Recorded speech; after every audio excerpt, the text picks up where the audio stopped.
pod bay doors, please, Hal. And now for something completely different. It's the pod bay doors. They are open. Welcome once again. I'm your host, Jerry Dean Roberts of ArmchairCinema.com and also ArmchairOscars.com. And seated across the country from me is my fellow city person, the critic, and dare I say legend from TalkMovieEvening.com, the one and only Mr. Doug Heller. How the heck are you today, sir? I don't want to talk to you no more, you empty-headed animal food trough whopper. I fart in your general direction. Your mother was a hamster, and your father smelt of elderberries. You and your Arthur King and your silly English nuggets. Welcome to Crossfire. And welcome to 2020. Hey, Happy New Year. We have decided, if you haven't already figured out, we've decided to start the new year with something fun. This is effectively the Monty Python collection. Yes. Today we're going to talk about 3 films in full and 1 a little bit. We're talking about the feature films from Monty Python. And now for something completely different. Monty Python and the Holy Grail. A little bit about Life of Brian, because we already did an episode on that one. Yeah. And their final feature, Monty Python's The Meaning of Life. I want to tell you something. I watched all 4 of these yesterday. I watched Holy Grail and Meaning of Life in the same day. But not all of. Don't watch these in one day, man. That will turn your brain to oatmeal. I mean, God.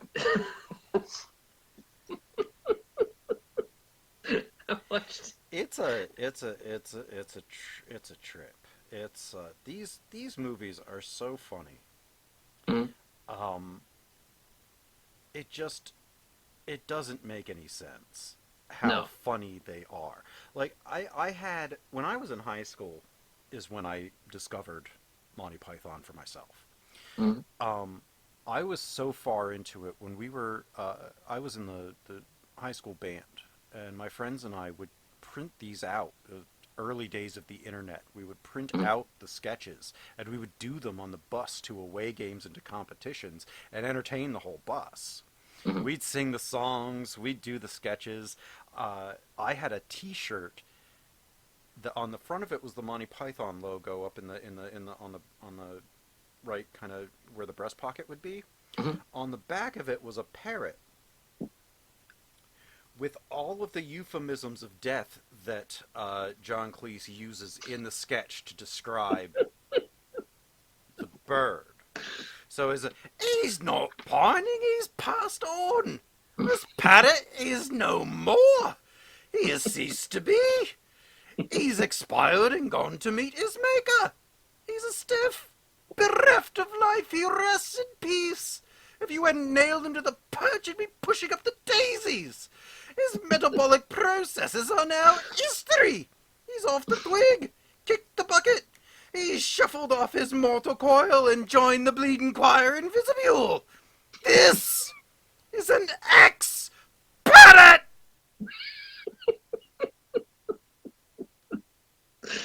The 9th level of geekdom. I have proven that I could do pretty much all of the things that had ostracized me in high school by memory. Monty Python, Star Wars, this is Star Trek. I can do all of that off the top of my head mostly. Yeah. Well, Blazing Saddles. Honest to God, I sat there.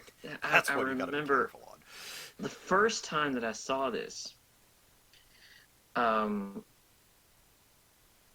If you listen to our show that we did on Life of Brian, we did that 2 years ago, and I was talking about I saw this on PBS. Like I was like 10 or 11 years old, and I was watching Doctor Who. And when it went off, something came on that I'd never seen before. It was a guy running up a beach for like what seemed like 10 minutes, and he gets to he crawls up to the camera. It's boom. And then, it goes into these stupid sketches that make no sense. And I mean, this is Hungarian alternately phrasebook. this is alternately frustrating and the funniest thing I've ever seen, because it's like why,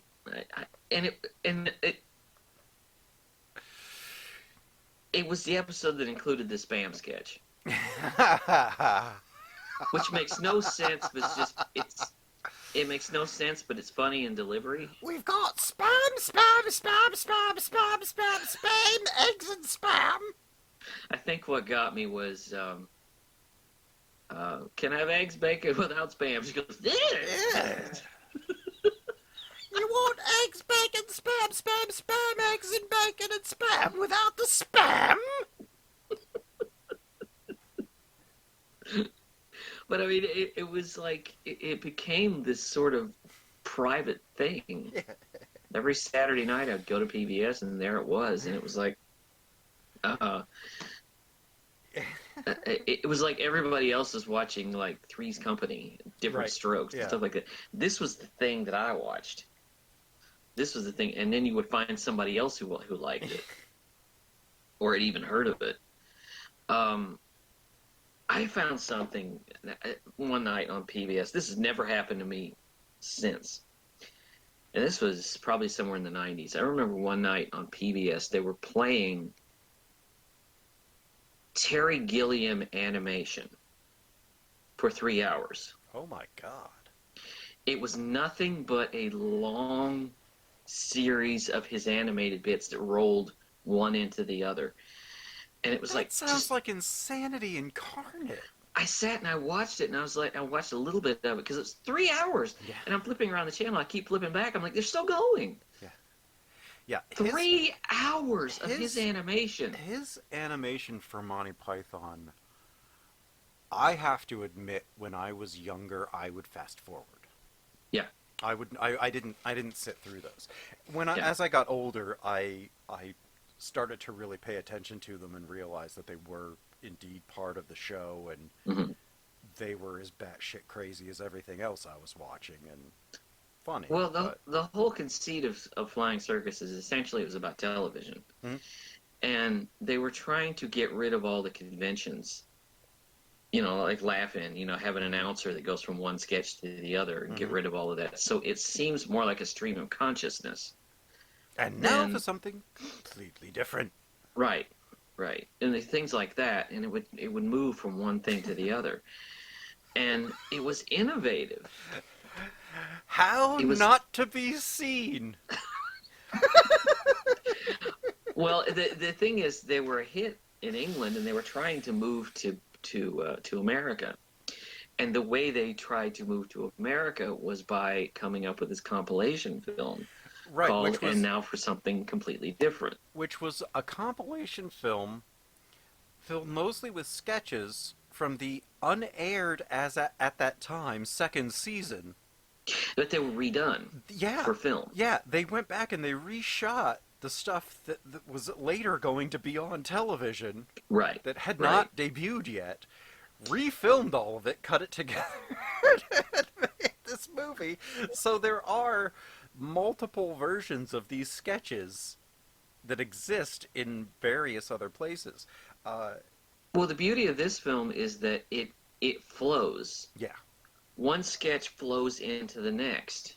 It's a lot like how they ended up doing their live shows later. If you've ever seen Monty Python live at the Hollywood Bowl, Mhm. it's basically a live rendition of like "And Now for Something Completely Different" 2. Right. It's And it's also kind of, and I love this, anything for a laugh. mm-hmm. The movie opens with a guy with a tape recorder stuck up his nose. And it's Michael Palin, and Yeah. basically he touches his nostril and it plays La Marseillaise. Right, and doesn't he do something from the other side, and it's a different And he song? touches the other side and it rewinds the tape. Yeah. And now, if you're reading that on paper, you're like, okay, that's stupid. But if you're watching it, you're like, okay, that's It's clever. okay. And I think that the marvelous thing about these guys, they're master performers, Hmm. all of them. But when you stop and realize that every line of these sketches was actually written, Hmm. this is There's very not little ad improvising. lib. This is There's not very ad lib. little Yeah, improvising. they Yeah. did. They were not improvisational. They crafted these things. They sat down and they wrote, and then they refined together. They wrote in pairs. John Cleese and Graham Chapman wrote together. Eric Hmm. Idle and Terry Jones wrote together, and they pretty much left Terry Gilliam out on his own because they didn't understand him, but they loved him. So, Well, initially, like, well, it's the only American in the group, and yeah, initially they were the only reason Terry Gilliam was part of it was because he was the animator, right. and he became a fixture of it. Hmm. Not a collaborative guy. Not particularly, no. If you know his directing style, it's Visionary, not. visionary, Yeah, but yeah. not particularly. He does not compromise his vision. As a filmmaker, I'm going to be honest with you. I've never been able to get my feet into his films. I adore Brazil, Yeah, and I admire the attempt. I think there was one other one that I genuinely adore. Hmm. However, there's also Fear and Loathing in Las Vegas, Hmm. which I hate. Oh, I hate that movie so much. Time Bandits, I couldn't really get, like you, I couldn't get my feet into that one. Time Bandits I liked when I was a kid. Now, see, I didn't see it until I was older, and boy, did I not have the patience for it. I felt like I was It's watching really slow going. yeah, I felt like I was watching a weirder version of Willow. Yeah. Although I think it's actually better than Willow. It's a lot better than Willow. Oh, I saw Willow once when I was a kid, and I've never rewatched it. And it's just, I remember too much of it, and I remember being bored out of my mind. Basically, it was someone trying to. They were basically trying to redo Star Wars, Mm-hmm. and And it did it not was. work. Let's see, Terry Gilliam. What else has he done? I didn't see that Don Quixote film, but I did see the I documentary. saw the documentary too. I really want to see the actual movie. It's, Dr. Parnassus was strange. I didn't Um, end up seeing that. Brothers Grimm I didn't like. I saw Um, part of that. That wasn't good. Fear and Loathing. 12 Monkeys I liked. That was the one. 12 Monkeys Yeah. I love. Fisher And King was frustrating. I really like the Fisher King too. I actually own the Criterions of Brazil and the Fisher King. Oh, he directed the Crimson Permanent Assurance. I didn't know that. Yes, he did. Yes, he did. That's his. And I like the Adventures of Baron Munchausen. Um, how that Although if you how that came to be and what happened after and during and to it. That is a. I really feel bad for Terry Gilliam because every time he tries to make a movie, it is the most difficult experience on earth. and one of the reasons is because he likes chaos. Yes.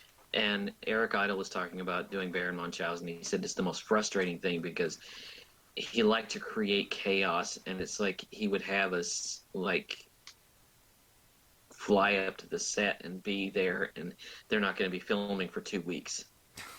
It's like, yeah, but we're here. Yeah. You know, He he called it 2 weeks of hell under Gilliam. he's one of the he's very much like working style, not quality level like Hitchcock and some other people that just goad people. Yeah. What's his name? Stanley Kubrick. Stanley Kubrick did that a lot. Now I can't think of his name. Anyway, yeah, he's from that school of just torment the people until you get what you want. Yeah. Because you want something that's chaotic, and all of his films are utter chaos. Yeah. All of them. Even the really good ones, like, for me, Brazil, The Fisher King, and 12 Monkeys. Mhm. they're all just off the rails. There's no cohesion to them. Mm. And he got that from Monty Python. Mm-hmm. And he kept it despite the fact that he was doing things that shouldn't have been that way. Right.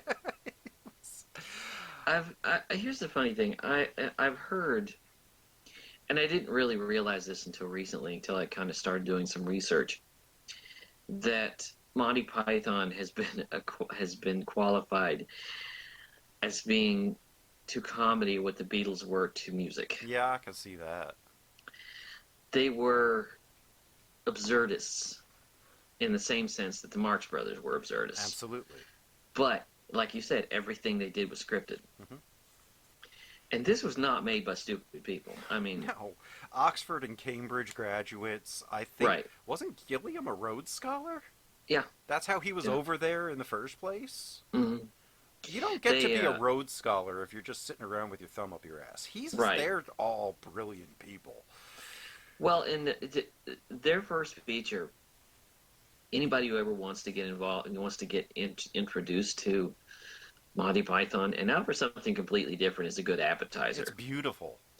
Because, honestly, I love Monty Python, but I can't sit down and actively watch an episode of Flying Circus because, boy, it's spotty. Yeah. Because there's a lot of sketches that don't work anymore. Sometime, I think in 2018 or 19, I sat down and watched all 4 seasons. Yeah. In like 2 weeks. That was you talk about brain melting when you were watching these 4 broken up by Once Upon a Time in Hollywood. In Hollywood. Watching these back to back to back to back to back to back to back for 2 weeks. I'm lucky I didn't go insane. Okay, so let me ask you this: out of those 4 seasons, out of those 4 series that they did, what do you think the success rate was?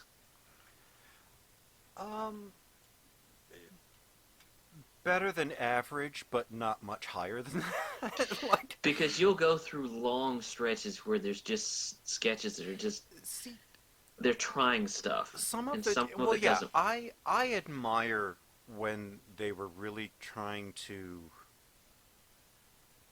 just do something different. Mm. And maybe it wasn't laugh out loud funny, but it's clever. Yeah.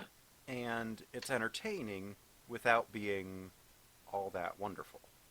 I would appreciate watching the best ofs. It's kind of like watching the Carol Burnett show. It's like I don't want to watch just an episode of it. I want to watch just the best of because I want to get to the to the meat of it. The Carol Burnett show, you're watching that for all the moments that they broke each other up because that was their main goal on that show, was to make the other cast members laugh and lose their spot. And like Monty Python, trying to come up with something really giving the actors the writing duties. Right, yeah. And letting them be talented. Mm-hmm. John Cleese said, we were not hired as actors. If we'd have been under the corporate model, under the broadcaster's model, we never would have been able to do what we did. Right. That's one of the reasons I think that, because they tried to get into the American market or the American consciousness with an offer something completely different, and it didn't work. No.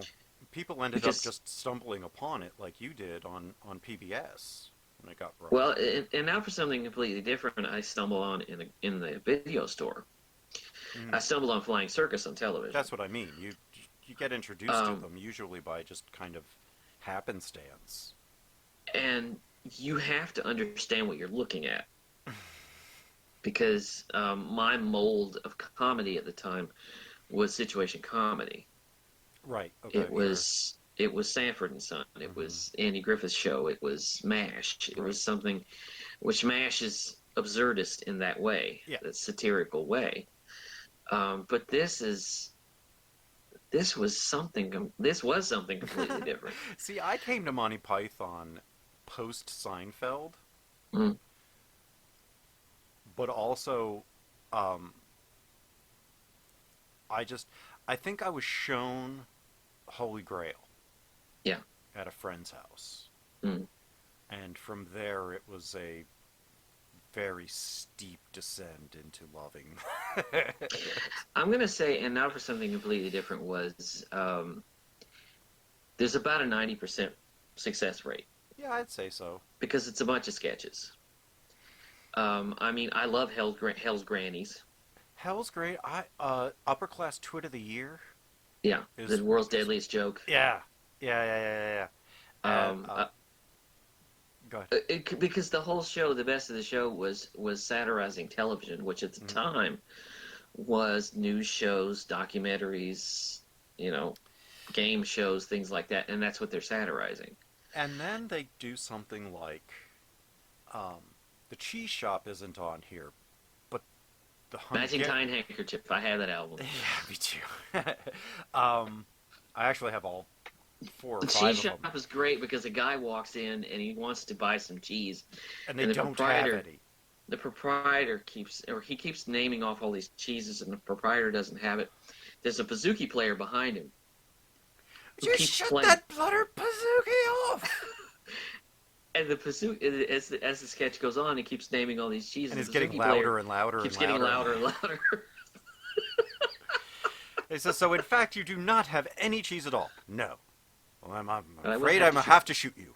The senseless waste of life. No, but my one of my favorite absurdist ones that is in And Now for Something Completely Different is the Hungarian phrase book. I love the Hungarians. I would like you to touch your mushy buttocks. If I said you had a beautiful body, would you hold it against me? Would you like to go back to my place, bouncy bouncy? What's funny about that is that it ends, and then the Hungarian goes into the animated bit. Yeah. I love the whole extended bit where they go to trial and they go after the guy that made the phrase book and did it intentionally to spark an international incident. What I like, I was watching this yesterday. What I like are the little bits. Like there's a guy who walks up to a cop and he says something, and the cop says, "Do you want to go to my place?" Sure. And Well, yeah, no. The guy walks up and he's trying to ask him something. And no. He's like, "Do you want to go back to my place? I thought you'd never ask." Yeah, just. And keep in mind that homosexuality was still illegal in England at the time. Mm-hmm. And Graham Chapman was gay. Very. But if you really want, because of course, comedy for me, international comedy for me, is like food. It's like I go out for a particular kind of food. If I go out for Mexican food, if I go out for Chinese food, I want to eat what they eat. I want their brand of... Oh, yeah, no, I don't want, like, American versions of ethnic food. Which is why something like Being Human, when they brought it to America, was terrible. Yeah. It was like, they try to bring something... Now, sometimes it works, because All in the Family worked. Yeah.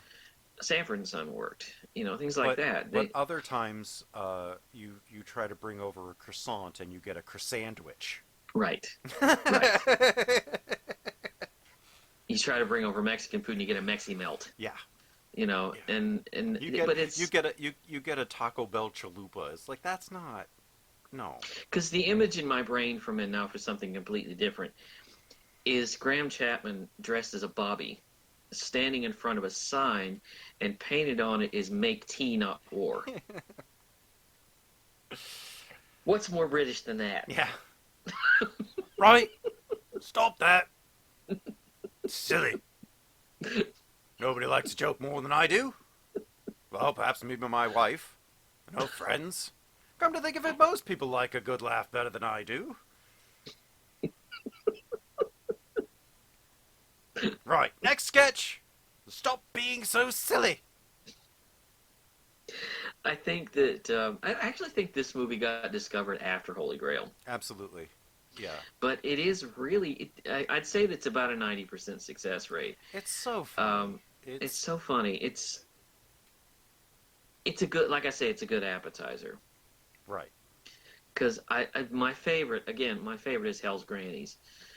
Just these old ladies, these old My ladies my who are a favorite. street gang. My I love it. And I love it when they interview a street thug. It's like, it's getting so young thug can't walk the street anymore.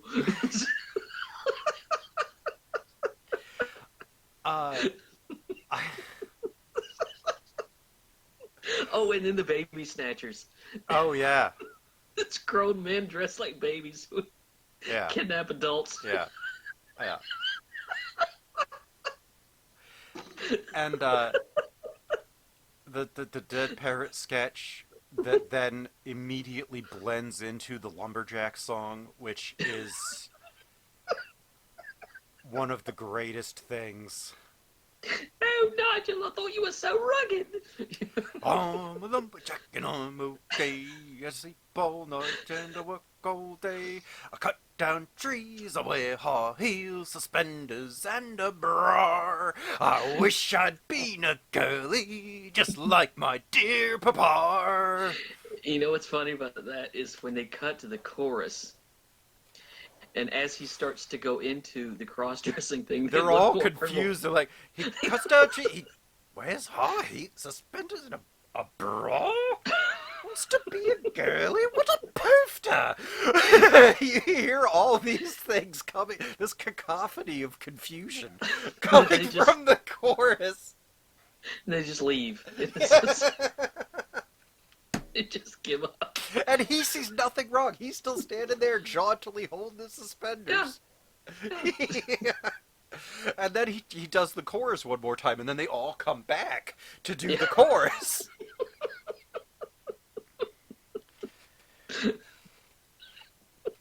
These guys are amazing. I want to get to Holy Grail because Holy Grail is like the Holy Grail. This thing is so scattershot. So I guess now we're going to move on. And now for something completely different. Completely different. We're going to ride to Camelot. Camelot. Camelot. Quiet.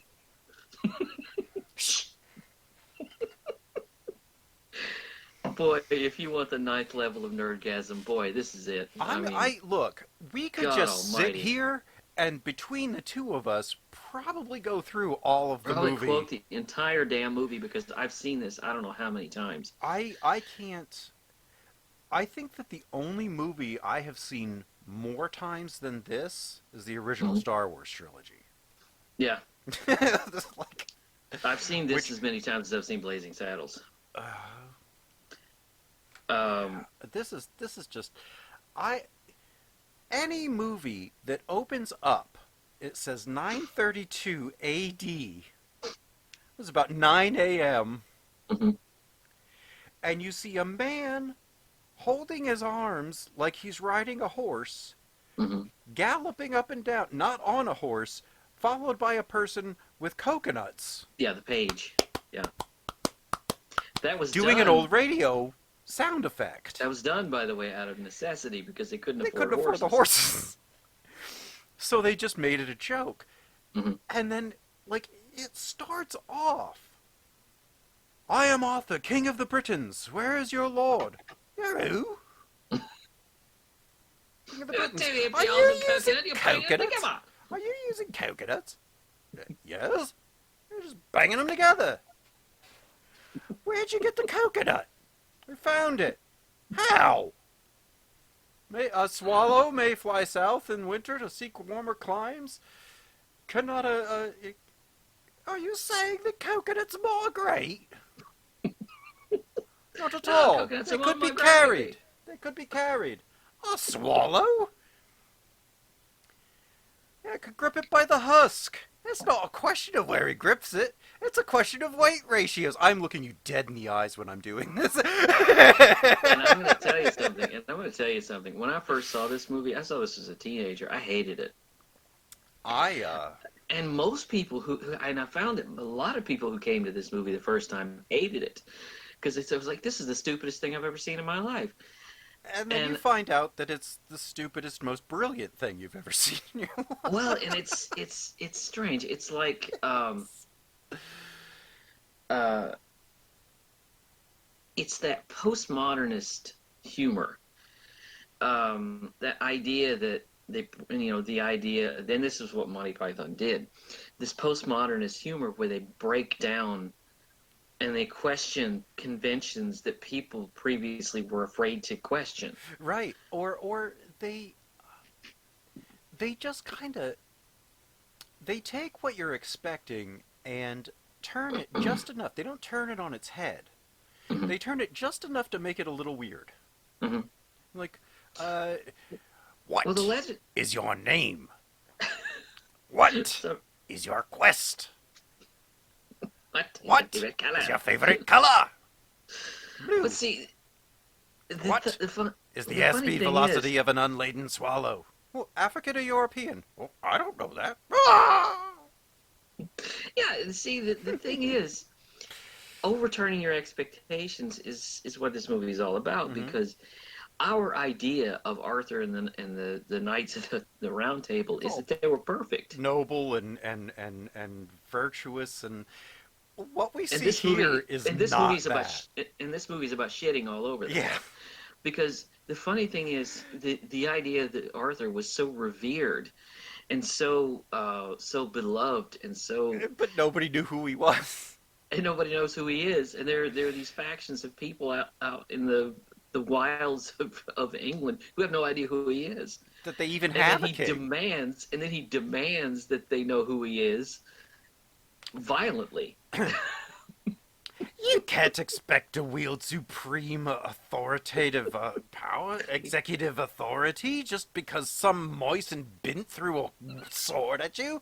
If I went through saying that I was the king because some watery bint threw a scimitar at me, they'd lock me away. Yeah, see? And the idea that the monarchy is the only thing. Yeah, we're the narco syndicate commune. We take, but we have somebody live in the manor, and they come up with a rule, but it has to be ratified by a majority. And also the contrast, the fact that Arthur has this page who carries all of his personal belongings. Yeah, right.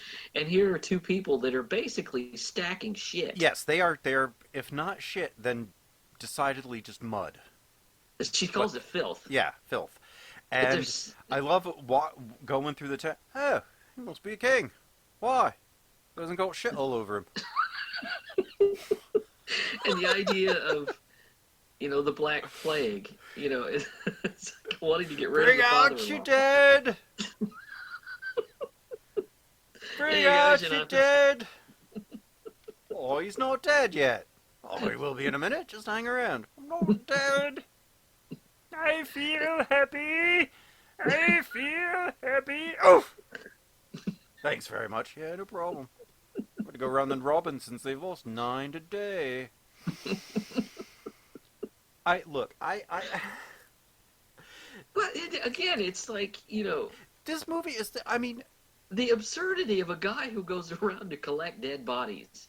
Yeah, and like bringing take him him off out in a like it's cart. like he's the garbage collector, and he comes by a couple of times a week. The knights who say knee, Mm-hmm. and poor Roger the Shrubber. Well, and again, the idea of the knights.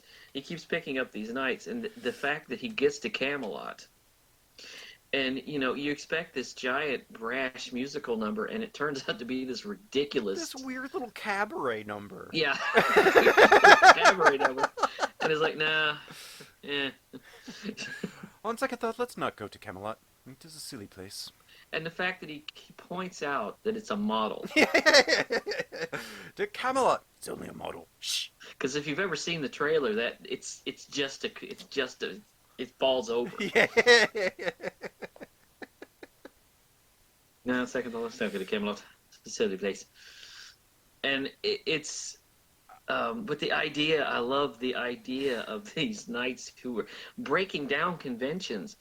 The fact that they're supposed to be so brave, and then you have Sir Sir Robin. Robin, who nearly fought the Chicken of Bristol, who Personally wet himself bravely wet himself in at the Battle of Battle Maiden of Hill. Yeah. And the fact that even his squires know that he's a coward Yeah, because they yeah. have a song about it. Brave, brave, brave, brave, Sir Robin. And Sir Lancelot, because they go through all the conventions, the purity. Which one was it? Sir And Lancelot that ends up in the this, not the swamp castle, but the one with the virgins. Lancelot ends up in the castle. It's Galahad. Galahad, the pure, that goes into the whatever that is. We are but 8 score of women, both from 16 to 19. Dressing, undressing, making exciting underwear. Bathing, and it's like, I could just handle a little bit of peril. Nope, nope, nope, it's too perilous. I bet you're gay. No, no. I love... And then Sir Lancelot goes in to save the maiden. And it's it's not and even he just a maiden. goes on this rampage. He just goes on this violent rampage. He kills the father of the bride, and then the king is trying to marry him off like he's now part of the... What I love about this is there's a scene where he's running through hacking and slashing, and he stops as he's running up the stairs to turn around, and he just knocks one of the swords down. Or knocks one of the torches down. Yeah. And I like how he runs up and stabs one guard, and the other guard's there eating an apple. And, hey. I love it when he's approaching the castle because you see him running for like 10 minutes. At different Yeah. perspective, like he'll be close, and then the next shot he'll be further back. way farther back. My favorite, we cannot go without mentioning the exploits of Sir not appearing in this film. Mm-hmm. Yes. Yeah. I've always loved that. Sir Lancelot, Sir Galahad the pure, Sir Robin the brave, and Sir not appearing in this film. Bedivere? I mean, come on, Bedivere? And that's, my liege, is how we know the earth to be banana-shaped. This new learning amazes me. I want to tell you something. Every time I watch this movie, I see something I didn't see before. I only recently noticed that. Oh. It's like a little bit... It is really quiet. It's like right before they meet God. Yes, and they're just going along, and that, my liege, is why we know the earth to be banana-shaped. This new learning amazes me, Sir Bedivere. Tell me again how sheep's bladders may be employed to stop earthquakes. It makes no sense, but it's funny anyway. No, because that was the kind of science that they had then. It is. Oh, witches burn, so they must be made out of wood. Ducks float, so they must be made out of wood. So a witch and a duck should weigh the same, and if they do, she's a witch. And what I love about that is I love the fact that the crowd doesn't really care. No, they just want to kill somebody. They just want to kill somebody. Oh, she turned me into a newt. A newt? I got better.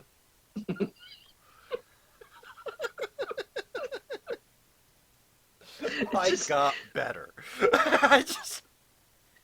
And he says something about... God, I love this. He says something about... Let's see, what was it? He says, there are ways of telling if she is a witch.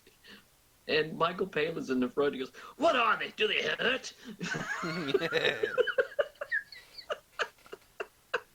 Burn her!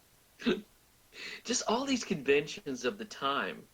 I love this stuff. Did you ever hear in that crowd scene, one person in the back, when they're like, burn her, he goes, burn the mother, and you'd only hear mother, but I hadn't noticed that. that's in there too. It's up in the higher ranges of the crowd, so it kind of stands out above. Yeah, burn the mother. And and I just love any excuse. Again, any excuse to just to kill somebody. Yeah. The fact that they Did you dress her up like this? No.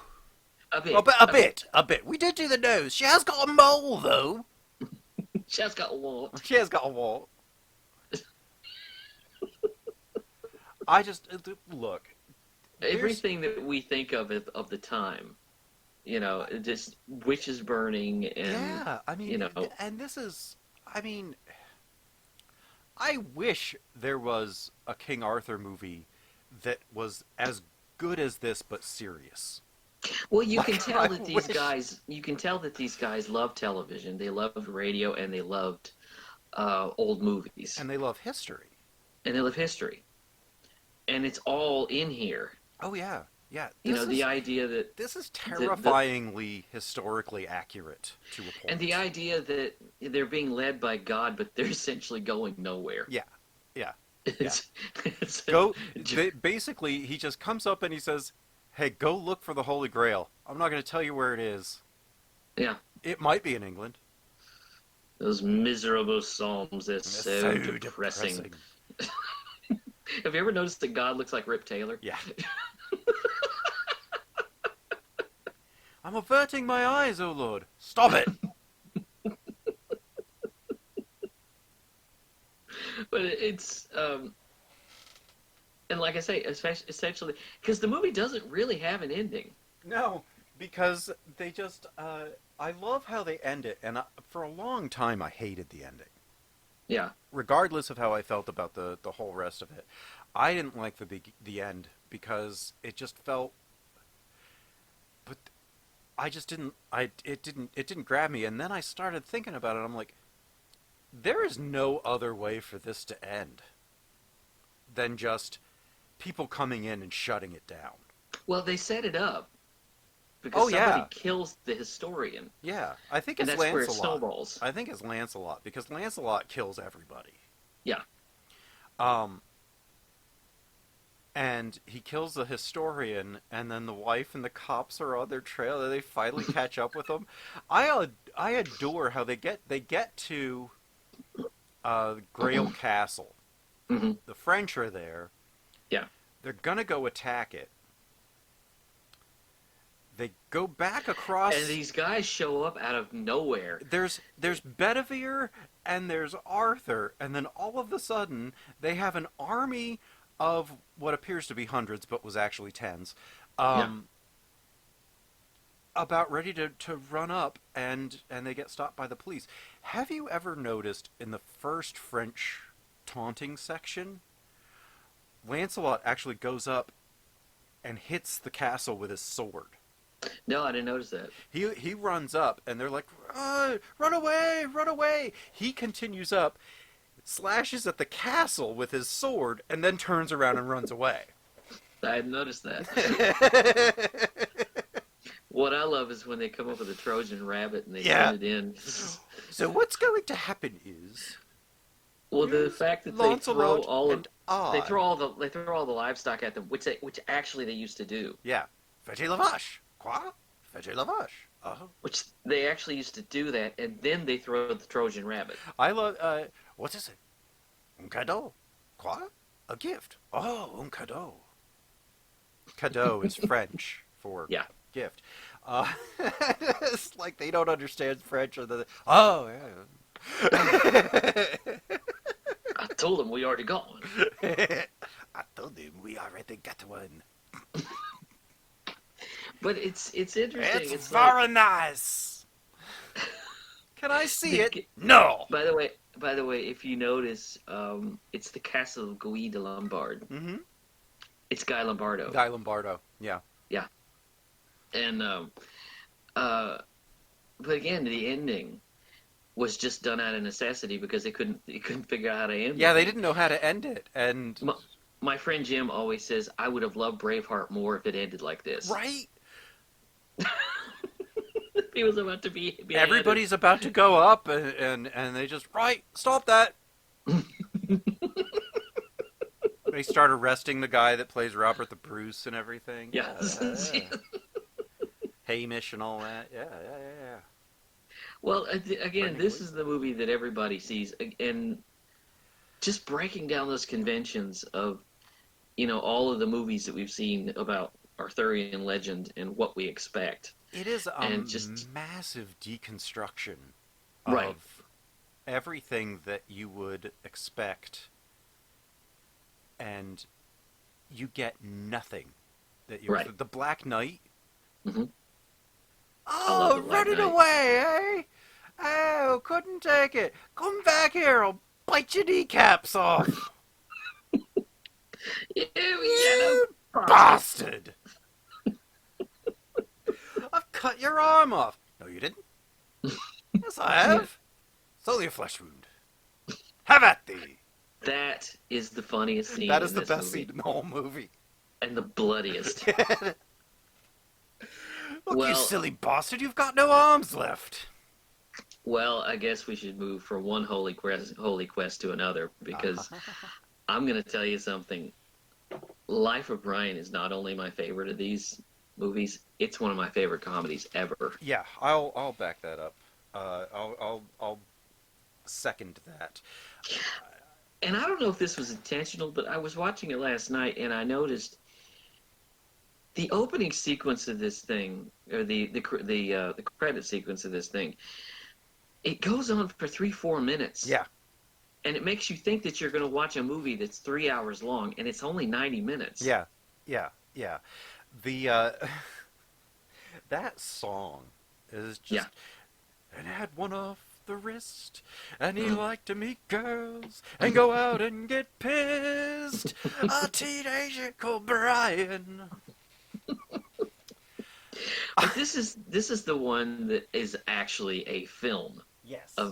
Yes. The others are spotty. The others are episodic. This one is actually a film. This is a full narrative.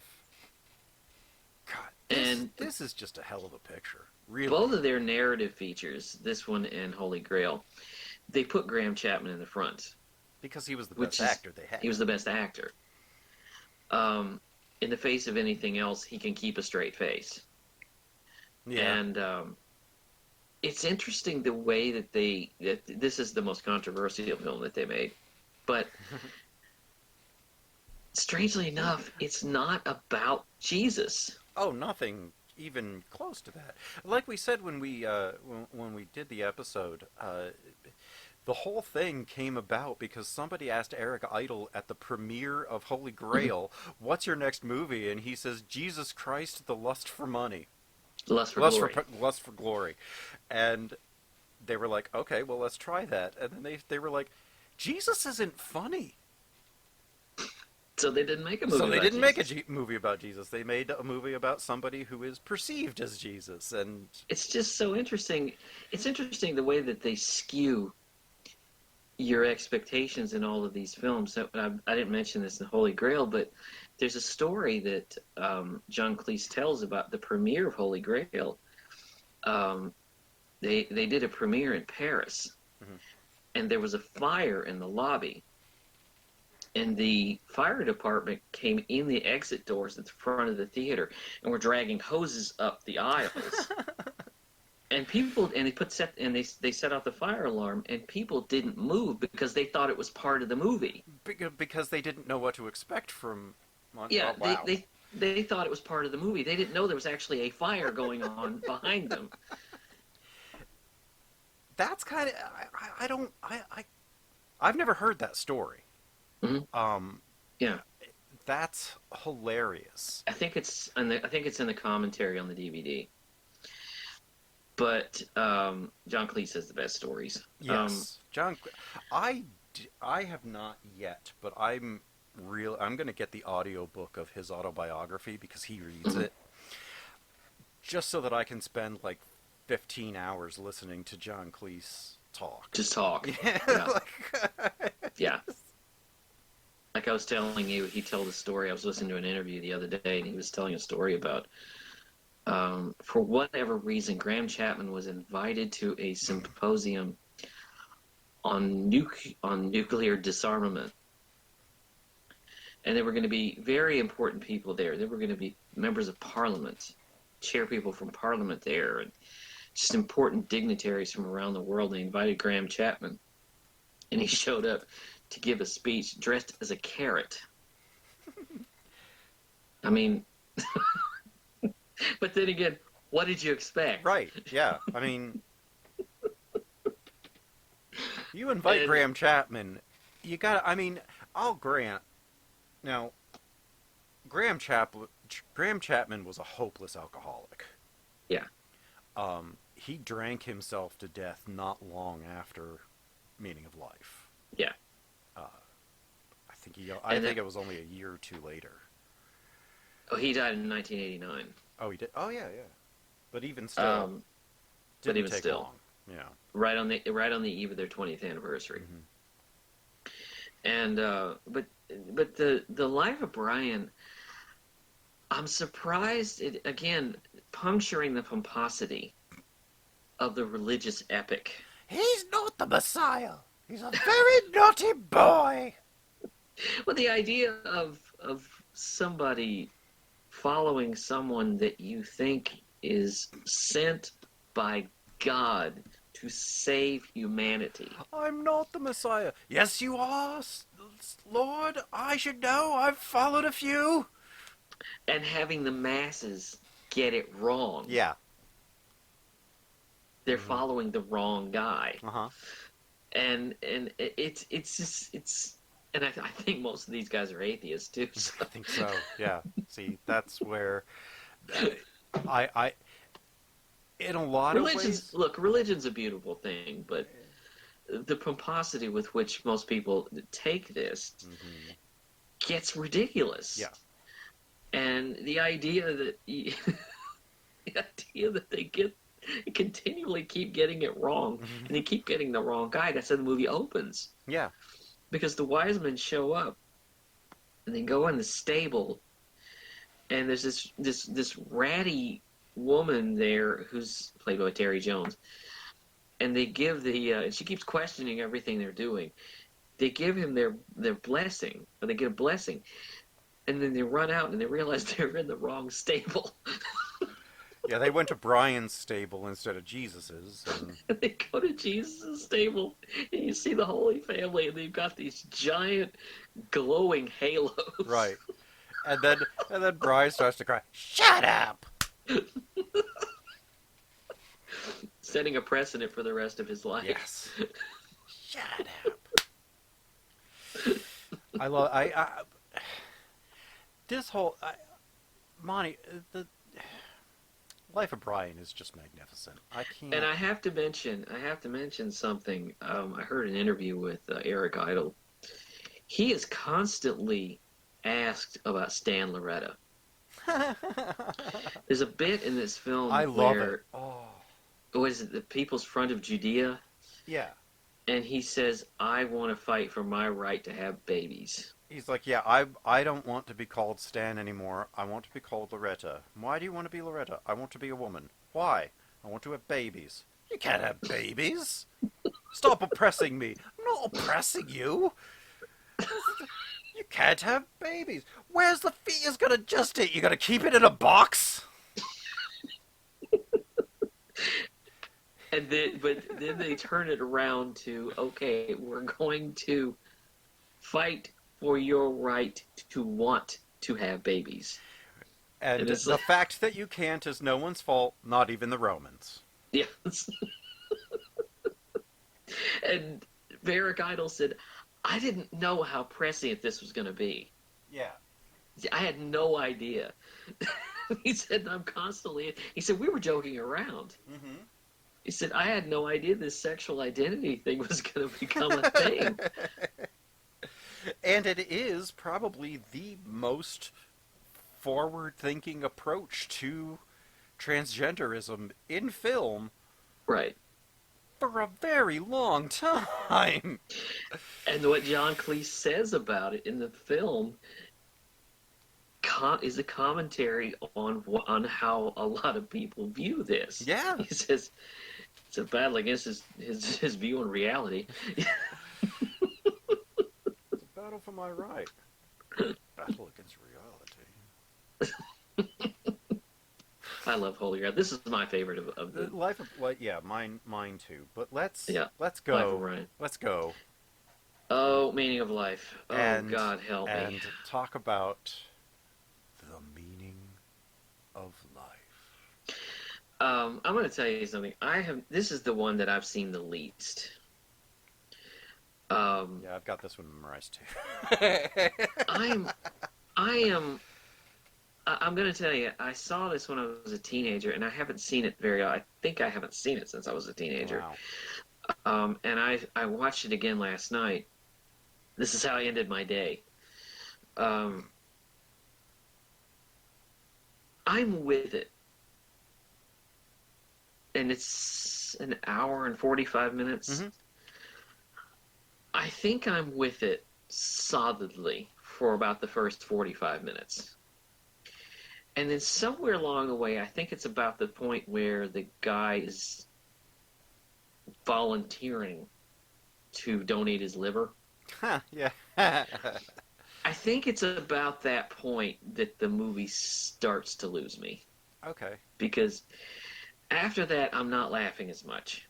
I don't know why. It just, something about that first 45 minutes, because the first 45 minutes are dealing with birth and dealing with dealing with religion. What do I dealing do? With sex. What? What do I do? Nothing, dear. You're not qualified. The lady in the giving birth. And then I'm the father. I'm sorry, only people involved in the birth are allowed here. All right, crowd in, crowd in. The administrator's coming. Turn on the machine. It goes ping. And again, I'm with the movie up to a point. And the boarding school. That's uncomfortable. I God, think it's hilarious. I just like. So there's all these options before we stampede towards the clitoris. And they're not interested. That's the funny part. Like, they're all studying and doing their work, and then when he's coming, then they get blank pieces of paper and throw it at each other and make a commotion. Like that. And then Cleese is the professor. He literally starts having sex with his wife there as a demonstration. And the chalkboard turns out to be a Murphy bed. Yeah, I love it. Yeah, and you know, like, what's that there? It's an ocarina, sir. Right. Bring it up here. On the desk, Weimer, on the desk. While he is in mid-coitus. Yes. I that has always been one of my favorite things because it is the exact opposite of how sexual education is approached. Mm-hmm. This is actually that would be a helpful class. Or at least put on a movie or something. Like without him actually doing what he's doing, that instructional kind of would actually be beneficial for people. You know, instead of telling me about, the reproductive process, which who cares at that age? I mean, you can learn that. I mean, but you that's not what you're there for. What you're there for is to learn how to do stuff without dying or creating a life. Mm-hmm. But despite the Protestants' push for sex for pleasure, children continue to thrive worldwide. Isn't it interesting, though? They do this thing at the very beginning when they start with, we got to mention the Crimson Permanent Assurance. I love this because thing. It's a short film before the film. And then it invades the film later. But this is 1983. Mm-hmm. There couldn't be a better expression of the times. Yeah. because it's this opening sequence where these guys are working they're clerks in an insurance company, and they're basically galley slaves. Right. And they keep seeing they keep having fantasies about the guy with the whip and all of that, and then they come back and they're just in this dingy office and they're doing their menial tasks, and suddenly they have a mutiny, and these old guys. You break out the weapons. You weigh the anchor. And you put the kettle on. They're just these old guys, and their building sets out to sea. Right, using scaffolding and cloth tarp to as sails. Construction tarp, yeah. Construction tarp as sails. And they sail into Accountant Sea. Yes. And they take over an American company. Was the Very Big Corporation of America. Right. Which is headed by Matt Frewer. Yes. He's in this movie, by the way. And it's just so funny because it's like... Johnson, get the readouts!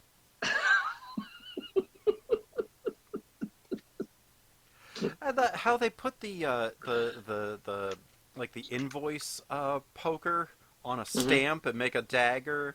They take the fan blades out of the overhead fans, and that's their swords. They have grappling hooks made out of the tops of coat racks. And again, this is a short film before the movie. Yeah. And it's as insane as everything else that's in. It's fun to charter an accountant and sail the white accountancy. And they lay weights to it. Explore the bankrupt shores and score the shores of bankruptcy. And they go into the movie, which is... be manly in insurance. I'm actually glad they opened the movie like that. I know, right? Because it's so weird.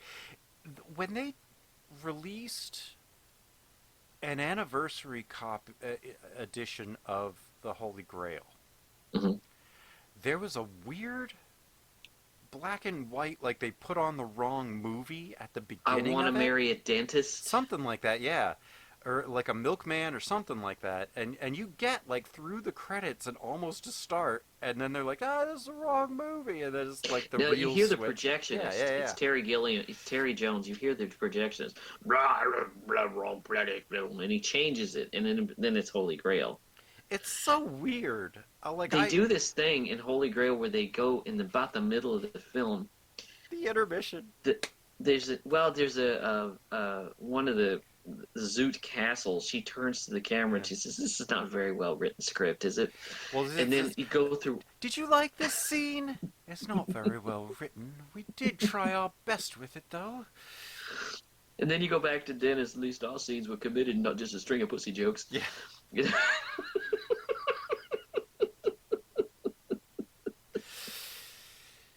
But in Meaning of Life, I'm telling you, they're on track for about halfway, because they do this thing about the miracle of birth.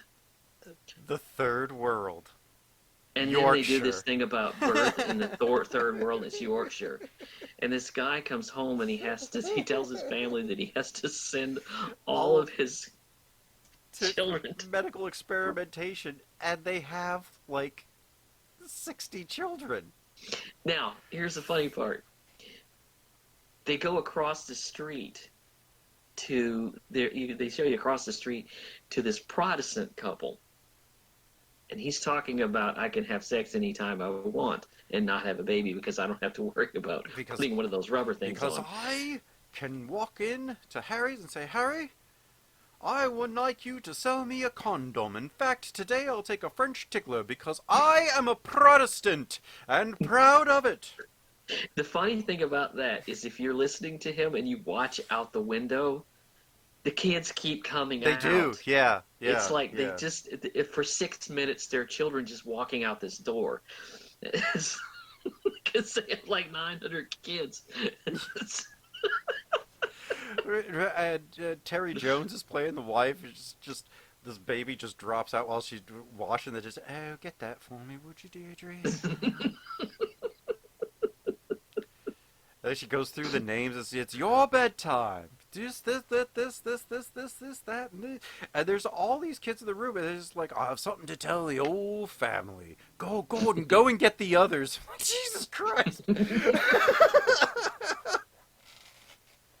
like 900 kids in this family. And it spawns, pun intended, one of the most miraculous songs. That looks like something out of Oliver.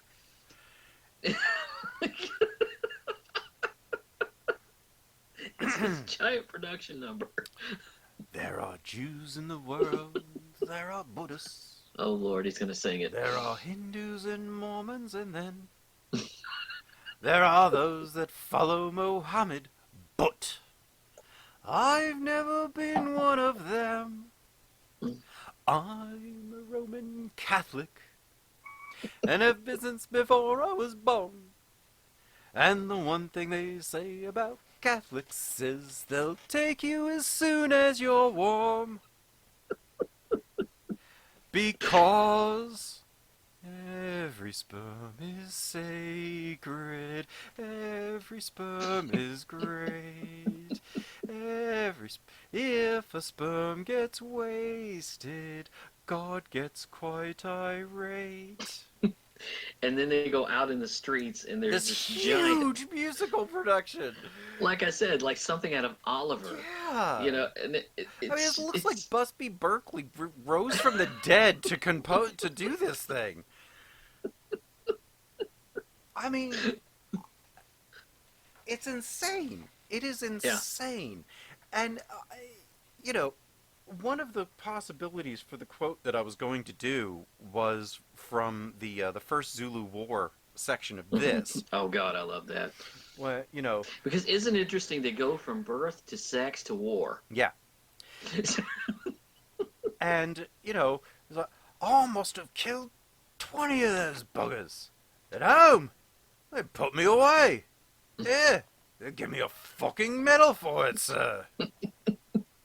That has been my go-to for why I disagree with war since I saw this movie. I love it when they're trying to lovingly tribute their commanding officer in the trenches. Yes, we got you this. He didn't know about the others. They're in the trenches being shot at. Right, it's World War One. Yeah. And they're trying to give him these clocks. There's a big grandfather clock. How they brought this with them.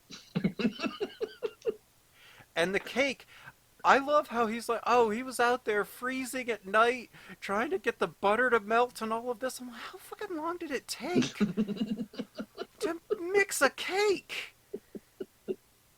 In the trenches on rations. Yeah, I mean, it's just,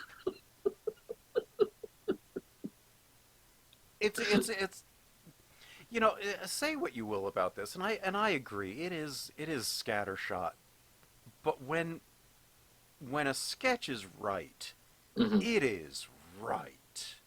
Well, what I like about this is they keep going with it. Yeah. They don't just present the idea and, you know, one and done. No, they keep going with it until the commanding officer feels bad for wanting to go ahead with the charge, and he just pulls out the table. He pulls out a full table and while they're being shelled. Should I get the tablecloth, sir? Yes, get the tablecloth. Oh, and perhaps some doilies, because they're going to eat this cake, and then everybody gets shot. And he actually sits up and gets into it. And yeah. How does that end? Is that when it goes to the middle of the film? No, it ends. No, the next one I think is the one with the Zulu War. Yeah. And Perkins. Right, yeah. The missing leg. Mm-hmm. Because he's sitting there reading a book, and he's like, God, he's missing a leg. It's like been chewed off, and there's like meat hanging. And as I woke up, one sock too many. They go looking for it. They go looking for it. A tiger in Africa?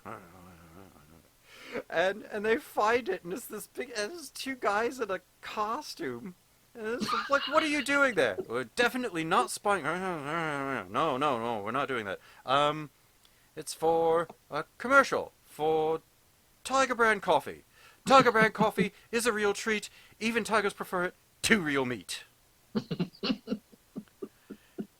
I'm telling you, I can do these whole movies off the top of my head. But I think, I think it's right after the middle of the film. Oh when God, I that just- whole thing. He comes out in Gilliam comes out in a terribly offensive getup. Mhm. Unzips the costume from his nose, Mhm. and he's He comes out dressed as a black Zulu welcome warrior. to the middle of the film.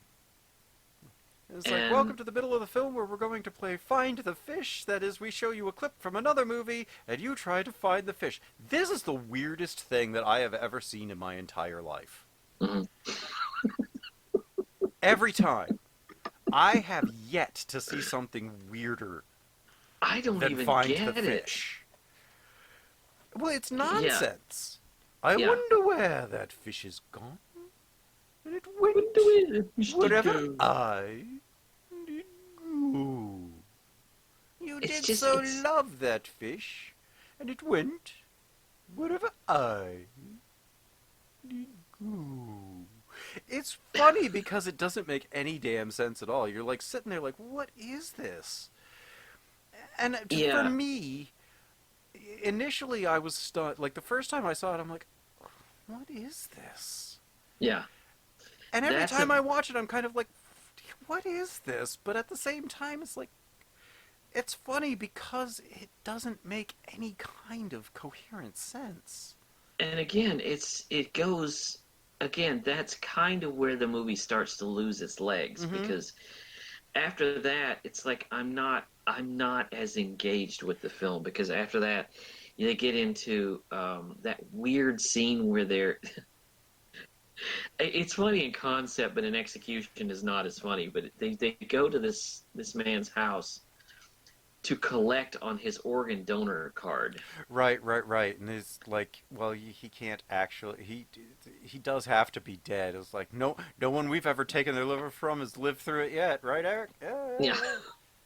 And they do. They put him on the table. And Right, and they carve carve him up. open, unsedated, Mhm. and While he's screaming. It's like, are you doctors then? What? No, my God, no.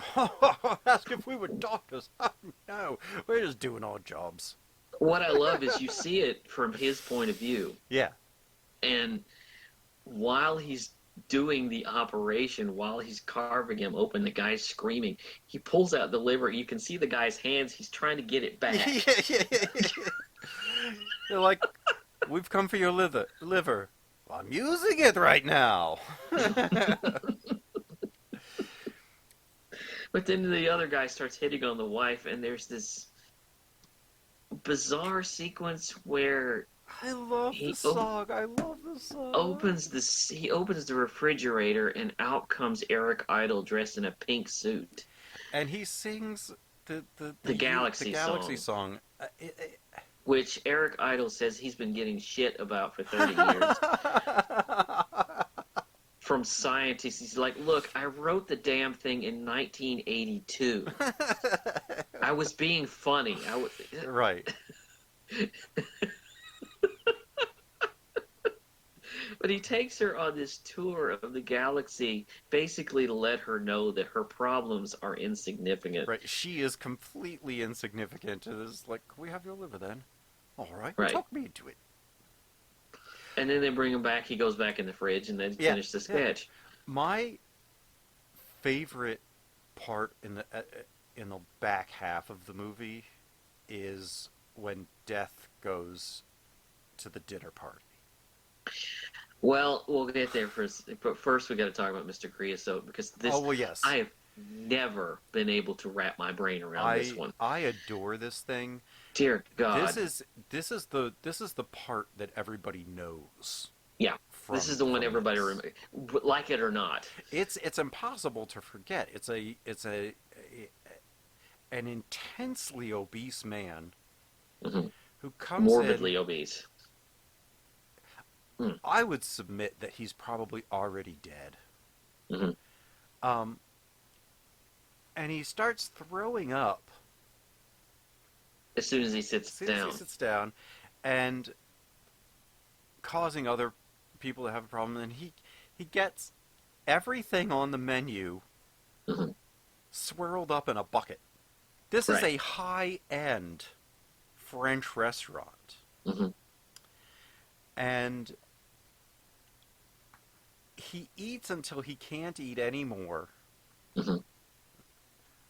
Top of a pineapple coming out of his mouth. Yeah. John Cleese, the waiter, comes up and says, "And to finish, we have a wafer-thin meat." Which my wife and I love to quote every time we're in a restaurant and they bring the mint. Yeah. I do too. It's only wafer-thin. Which is Oh, exactly what you want to be reminded of after you've just eaten a meal. just one. And he eats that and he explodes. Hmm. He And literally, there's like his organs. belly explodes. You see his rib cage and his heart His heart is pumping still and beating. his lungs breathing. He's still looking around. And his whole chest cavity and abdomen have exploded open. Hmm. Ugh. But then when they're cleaning it up, the woman cleaning it up, Says something I racist. just worked for I read all these books and it told me nothing. But at least I don't work for Jews. And he dumps the bucket on her head and he's like, "I'm so sorry, I did not know we had a racist working here." Then there's this weird scene He where goes to his- Eric Idle takes you on this long journey. He says, "I want to show you something." This He says, is- "Come here." And like 5 minutes of him walking down the street and across fields and just, It's only funny because the resolution is not funny. yeah. Like, But it's it's- Again, it's a scene where I'm just like, he's like, "This is where I grew up." Well, it meant something to me. Well, fuck you. you. I live my life in my own way. It just completely goes because nowhere. exactly, and that's why I have always loved that one. When they get to death, Oh, but now the death scene is funny. it's Death is great. played by John Cleese, the Grim Reaper. Yeah. You Americans, you always talk so much. He goes to these people's houses and he keeps telling them that they're dead. Right, and they don't understand. They don't understand, and they just keep treating it like it's dinner party. Like he's somebody banter.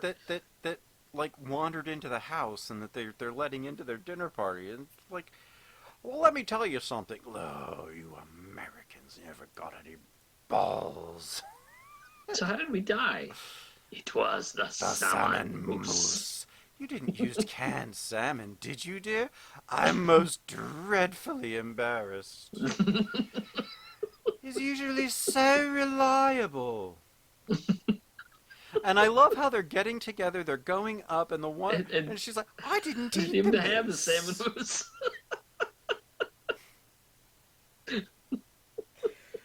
And then they go up, and it's Christmas in heaven. Mm-hmm. Oh and God.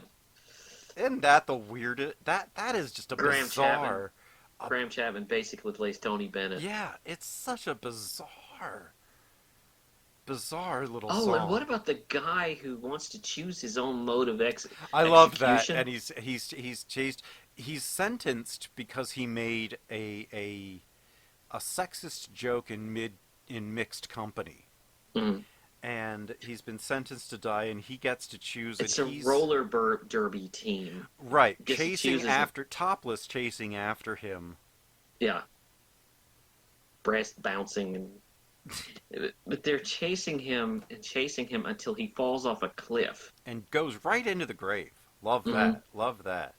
And, But again, the back half of this movie, it's so odd. It's not so odd. But I'm sitting there last night, and for the first 45 minutes, I'm laughing Mhm. because the first 45 minutes are the Crimson Permanent Assurance, the birth scene, the sperm musical, and I never thought I'd say that in my life. Just all of this stuff, and I'm loving this movie, and I'm going, this is brilliant. Yep. And then they hit a point, and I'm not As in it. from Find the Fish on, Yeah, it's hard to get your footing back into it. yeah. If that weren't there, Mhm. I think the rest of the movie would be as good as the first part. I But don't know because it the whole kills thing. it kills the momentum, Yeah, right? it does. And when you're trying to get back into it with sketches that aren't quite as good, Hmm. if that little head scratching moment wasn't there, Yeah. the momentum would have kept up, and I think that the laughter would have been able to spill over. I don't know. The creosote bit still would have been awkward. I think that's hilarious. I still think It's just, that's funny. I wanted to do, when I initially came up with this idea, I wanted to do a whole episode just on this movie because it is an odd thing. Well, yeah, I mean, you get stuff in the creosote sketch when Yeah. these people are getting up, and John Cleese, the French waiter, runs over to them. Oh, what is the problem? And they're like, oh no, it's no problem. And they're trying to come up with an excuse to not be Mhm. rude about the guy puking. Yeah. And the wife is like, it's just that I'm having a rather heavy period. Mhm. And he looks at her, he's, what? And we've got a train to catch. Ah! Like that he understands it. She goes, and I wouldn't want to go bleeding all over the seats. Madam? He has no idea what she's talking about, but the train he gets. Yeah. I just, there's so much going on, and like, I will disagree with you. The movie is sparse, scattershot, and troublesome, and it's not Well, on par. But a lot of it came from the writing because Eric Idle said, we'll write some stuff. We don't have a direction. right, And we'll write some stuff and we'll keep on writing and hopefully something will gel. right, and I Because think they ended up trying to they tried to make something coherent in the assembly. they didn't know what this thing was going to be, and Right. then eventually it was just about life. Well, that's a very broad subject for a comedy. So dealing with this, the thing is they're on a good track because they start with the miracle of birth, which, by the way, I love that phrase.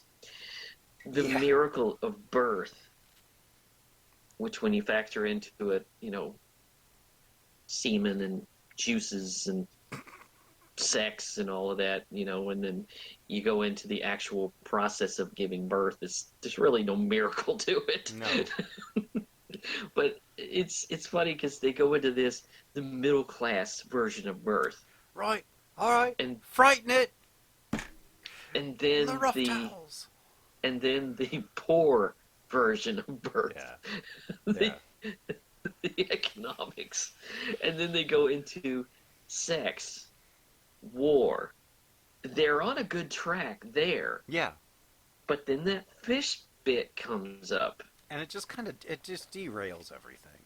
It does. It's like it's again. I was talking earlier about when you watch Flying Circus, there was a lot of that in Flying Circus. Mm-hmm.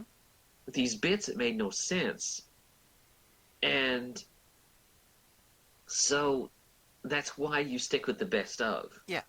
And, once they get to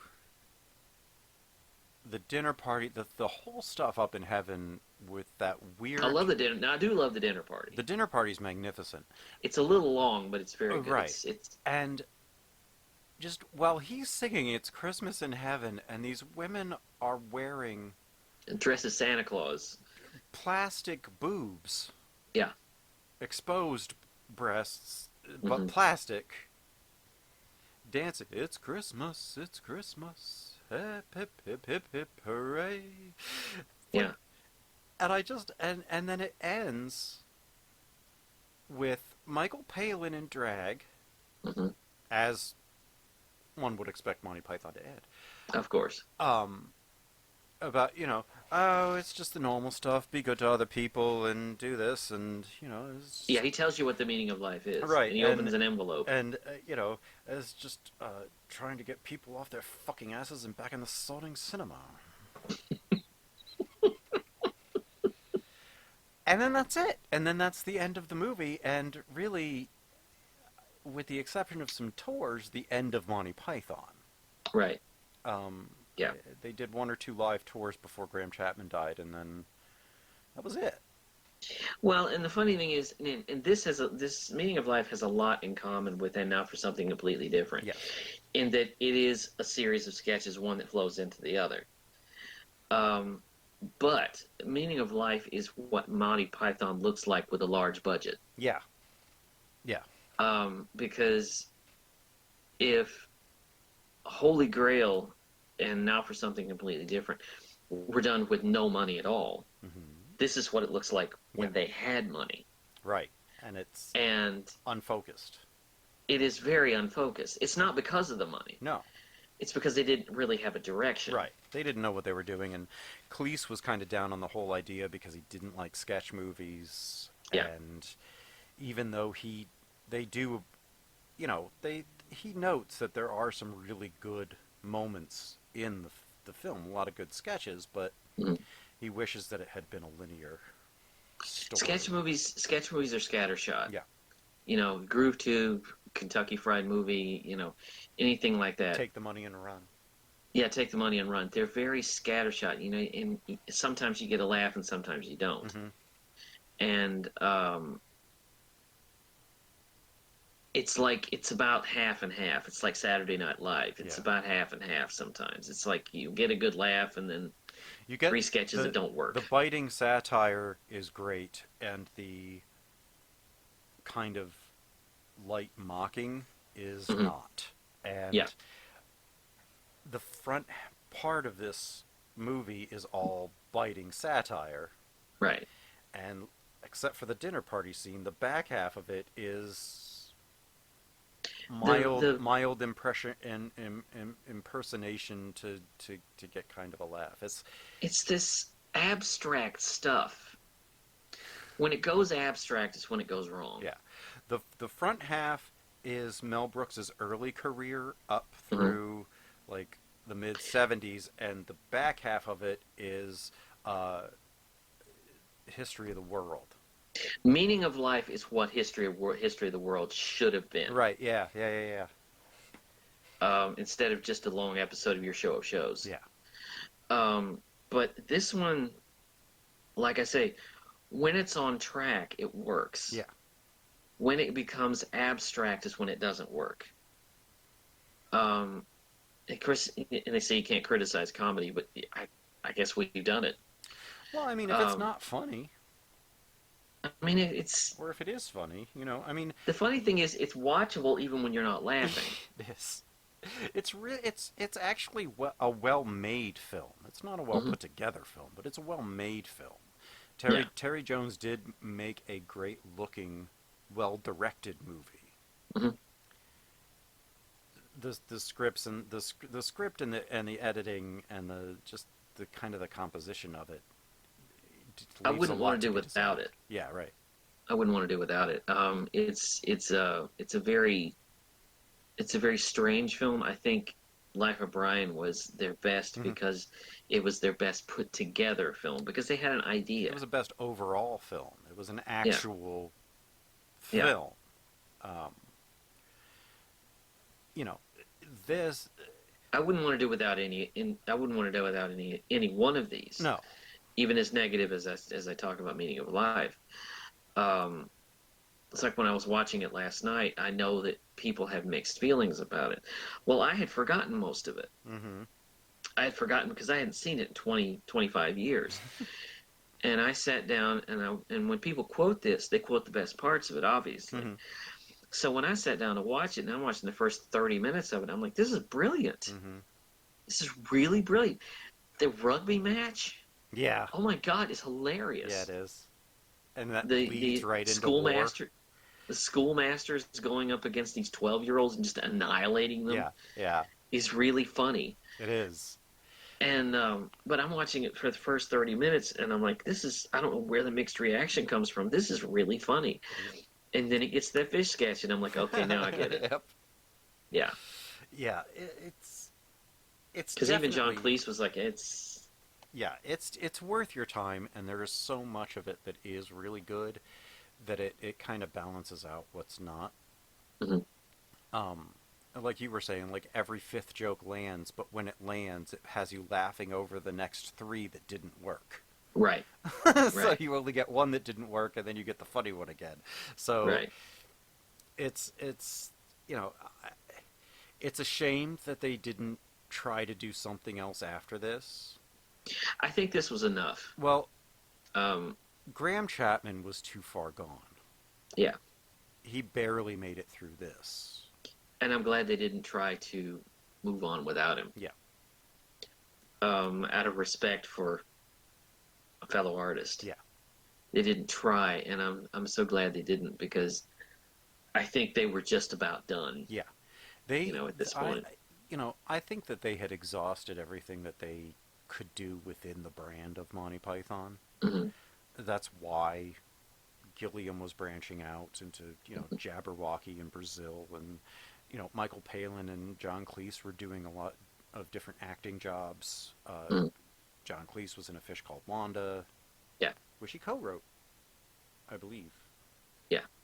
Um, Which is a very funny movie. yes, it is. Uh, Yes, it is. and Eric Idle, God, has never stopped talking about Monty Python. Never, never. He made the musical. Two. He did the musical. He did you two know? musicals. Yeah. He did Yeah. he did Spam-A-Lot, and I think they did Life of Brian into a musical. Well, and those wonderful songs, Yeah, like the Galaxy song and all of Mhm. that, he wrote all he that wrote stuff. all of it. Yeah, yeah. He was the songwriter, Mhm. which one of his other side projects during this time was the Ruddles. Yeah. And the Ruddles 2, was it something about more money or something like that? Years later. All you need is All you cash. need is cash. That's the one. It was a spoof on the Beatles, Mhm. and it's hilarious. Yeah. They were also doing the Secret Policeman's Other Ball. Hmm. I mean, they gave us so much. Well, if you look at the comedy that you watch now, The Simpsons, Mhm, Rick and Morty, mhm, anything Seth MacFarlane does, Yep. South Park, mhm. all of that comes from Monty Python. That Absolutely. postmodern comedy Hmm. of puncturing, these things that we take as perfect. And not being afraid of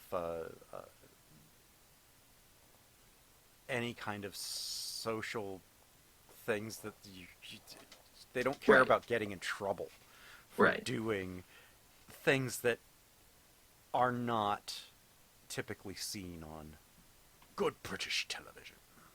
So that was there's an episode of Rick and Morty that I was sitting there and Rick said something, and it's like it's one of those things that just stood out to me, and I'm thinking that's brilliant. He says, "I don't know much beyond the." It says, "Beyond the fact that I know that Men in Black 2 was a joyless cash grab, I don't know much." It's like that's brilliant.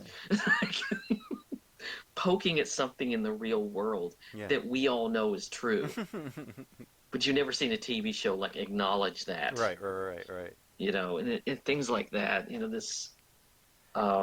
The idea that they would put together this super team and this team of superheroes, and he would sit at the table, their council table, and basically break apart every single Yeah. thing that they do. Yeah. It's like, okay, you're a crocodile with a laser on your head. Right. Yeah. You bring up ghost trains. Yeah. How often does that come into play?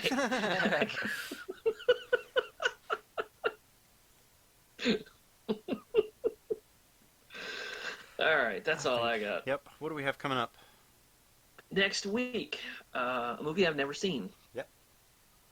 The shamefully A movie I've never seen. It is Martin Scorsese's Mean Streets. Yeah, I Shamefully, still don't understand how you haven't seen I just that. never. I don't know. I don't know why I never got around to it. Even when I was starting off with Scorsese, I started off Scorsese with Taxi Driver and The King of Comedy. I'm really glad I didn't start with Taxi Driver because it took a long time for me to really like that one. Wow. I hated the end so much it ruined the whole rest of the movie for me. Oh, the idea that he's deemed a hero. Right. But I saw Yeah. this in high school, and I saw it in high school, and watching it now, it's a more biting satire of life today than it was in 1975, Hmm. 6. But yeah, What do we got after that? then we are doing Scorsese again. yes, The Irishman. We're talking about The Irishman, So we go from very which early in the career, his like third film, to his most recent. which forget me if you're listening to this 10 years from now is very likely going to be an Oscar nominee. I think is very likely to Um, be a multiple Oscar winner. uh, so we're going to hit that movie right about the time the nominations are going to drop. Right. Um, and then a little bit of a schedule change, moving Mean Streets up and Almost Famous down to Mhm. accommodate. I love this little series. Lone Wolf and Cub. There's 6 Mhm. films and a re-edited English language version of the first 2 called Shogun Assassin, which is directly referenced in Kill Bill, Volume 2. I'm not going to complain because I'm putting you through the MCU. Have you ever seen these though? I haven't. Well, see, I you haven't. see where the MCU can be kind of scattershot. All of these, the first 2 are the best, Hmm. but all of them are at least entertaining for Yeah. how weird it gets. Yeah. Popping weapons out of a perambulator. Hmm. The kid throwing switches that throws a spear into a guy. Like this, it's batshit crazy. It is the uh, along with westerns, it's basically the template for what became The Mandalorian on Right. Disney Plus, which is why I wanted to talk about these because Which we need to talk about at some point. I'm sitting there every episode watching uh, The Mandalorian, especially the second episode when the little floating baby cart is next to him. And Hmm. he's going through and he gets into this big fight with the Trandoshans. I'm like, this is Lone Wolf and Cub. And I'm sitting there going, "This is every samurai movie I've ever seen. Yeah, This is every Sergio Leone Italian Western I've ever seen. yeah, It's remarkable. The Mandalorian is what I wanted Solo to be, yeah. and what I hope they will wise up and get Alden Ehrenreich back and give him a series as Han Solo. That would I'll be be awesome. okay with that. That would be awesome. I'll be okay with that. I want a series on Every Zori now Bliss. every now and again have Donald Glover show up. Hmm. I want a series on on Zori Bliss. Mm-hmm. You know, series. It's Yeah, just the possibilities are endless. yeah, they are. And so Um, I wanted to get you familiar with those films yeah. and talk about them because I also realized that I did not have anything in not English for Hmm. the first half of the year, which Yeah. was weird for me. So Well, after that, we're going to move into February. February is Black History Month. yeah, so we're going from babies and murderous death carts to not happy movies, but brilliant movies. Hmm. Uh, Very expressionist, very right. expressive films.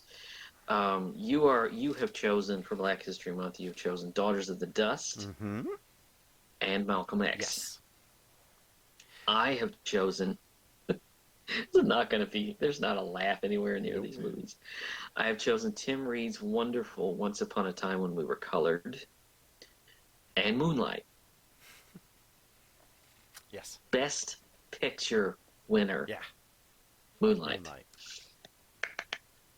Not a happy movie. No, but a wonderful film. Hmm. So that's where we are for the next couple of months. We I'm looking forward to a lot of these. Yeah. There are some that we've kind of planned out that I haven't seen. Mm-hmm. So I'm looking forward to that. You can find all of our episodes at the podbaydoorspodcast.wordpress.com. You can listen to us on YouTube, on iTunes, subscribe to us on Twitter, follow us on Twitter, and at pod_bay. Head on over to Patreon, drop a tip into our virtual tip jar. Same handle. We kept it nice and simple, at pod_bay. We thank you so much for joining us, and the pod bay doors are now closed. The mission has been completed.